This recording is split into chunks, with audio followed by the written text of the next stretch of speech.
सेवा वो होती है जो गुरु महाराज जी की आज्ञा से होती है। जो इस संसार के अंदर कोई बाप है, उसको अपने बच्चे से प्रेम, माँ है उसको अपने बच्चे से प्रेम, तो अगर प्रेम है उसको तो उसकी देखभाल भी करेंगे, नहलाएंगे भी, धुलाएंगे भी। ये समझो कि ये माँ बाप की सेवा हो रही है जिससे वो प्यार करते हैं उसके अपने बच्चे से। और अगर माँ बाप का प्यार बना रहा और बच्चे का भी क्या कहते हैं प्यार बना रहा माँ बाप से, तो जब वो बड़ा होगा तो वो उनकी सेवा करेगा। तो हम समझते नहीं है। अब तो दुनिया के अंदर लोग तो किसी न किसी की सेवा करते रहते हैं, परंतु जो गुरु महाराज जी के साथ नाता है, क्योंकि उन्होंने ज्ञान दिया है, क्योंकि उन्होंने अपना प्रेम दिया है, तो वो जो नाता बनता है उसके आधार पे जो हम सेवा करेंगे वो है असली सेवा। प्रेम के संबंध के साथ, प्रेम के नाते के साथ करने के लिए तो बहुत कुछ है, और जो कुछ हम लोग भी कर पाएंगे उसके बाद और लोग आएंगे, पीढ़ी चलती रहेंगी। पता नहीं कितने सालों सालों सालों यहाँ पीढ़ी चलती रहेंगी, लोग की प्रेमी लोग आते रहेंगे, सेवा करते रहेंगे। परंतु ये हमारा समय है और इसका आनंद हमको लेना है। इस सेवा का भी आनंद होता है,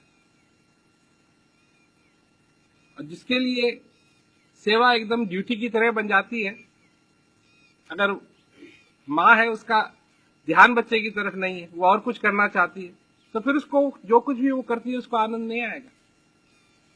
तो प्रेम है अगर तो आनंद भी आएगा। यह है सेवा का महत्व कि हम अगर सेवा करेंगे अपने जिंदगी के अंदर तो हम सचमुच में उसका फल हमको मिले। और सेवा करनी चाहिए तो हृदय से करनी चाहिए, बाकी तो सब कुछ होता रहता है। अब लोग हैं तरह तरह की परिस्थितियों से परेशान हो जाते हैं। परेशानी होने का मतलब है कि जो आंख जहां देखनी चाहिए वहां से हट रही है। ऐसा कोई नहीं है जिसको परेशानी नहीं है। जब पहली पहली बार चल के लोग हिमालय पर्वत पे चढ़े, उनको परेशानी नहीं थी। कितनी परेशानी थी, क्योंकि वहां तो उतनी ऊंचाई पे आदमी श्वास भी ढंग से नहीं ले सकता है, साथ में ऑक्सीजन लेनी पड़ी, कदम भारी हो गए, ठंडी थी, परंतु उनका जो लक्ष्य था उससे वो हटे नहीं तो पहुंच भी गए। हटे नहीं क्योंकि लक्ष्य को नहीं हटाया उन्होंने, उसको कायम रखा।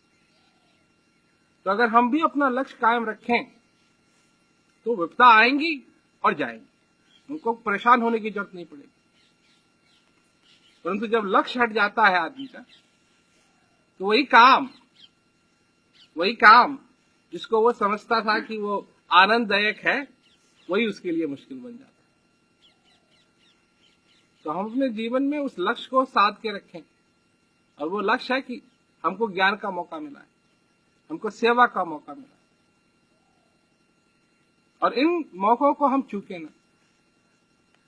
कई बार लोग सेवा में लग जाते हैं तो सत्संग छोड़ देते हैं, अभ्यास भी छोड़ देते हैं।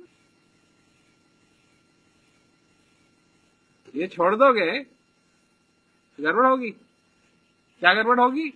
लक्ष्य को बदलने में देर नहीं लगेगी। समय से हर एक काम, हर एक चीज समय से नियमित रूप से जब होगी तो ठीक ढंग से होगी, और इसी तरीके से सेवा होनी चाहिए। तो करो, और हृदय से करो, दिल लगा के करो, और इसका फल तुमको जरूर मिलेगा।